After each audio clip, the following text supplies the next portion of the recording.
તો ગરમીને લઈને અંબાલાલ પટેલે મોટી આગાહી કરી છે કે 12 મે થી રાજ્યમાં ભીષણ ગરમી પડશે। મધ્ય અને ઉત્તર ગુજરાતમાં ભીષણ ગરમી પડશે।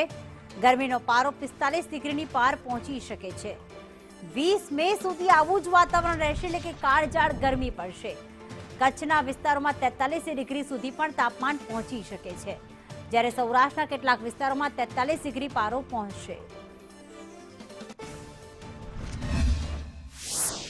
गर्मी में सुधी आकरी गर्मी पड़वानी शक्यता रहे અને लगभग मे महीना में 20 तारीख सुधी में तो जबरदस्त गर्मी पड़े, जेમાં मध्य गुजरात भागों में 44-45 डिग्री सेल्सियस જેટલું મહત્તમનું તાપમાન થઈ શકે અને વારંવાર પ્રી મોન્સૂન એક્ટિવિટી થતા ગરમીમાં વધઘટ પણ થવાની શક્યતા રહે। આ ઉપરાંત ઉત્તર ગુજરાતના ભાગોમાં પણ 43-44 ડિગ્રી સેલ્સિયસ જેવું મહત્તમનું તાપમાન થઈ શકે અને કચ્છના ભાગમાં પણ 42-43 ડિગ્રી સેલ્સિયસ જેટલું મહત્તમનું તાપમાન થઈ શકે।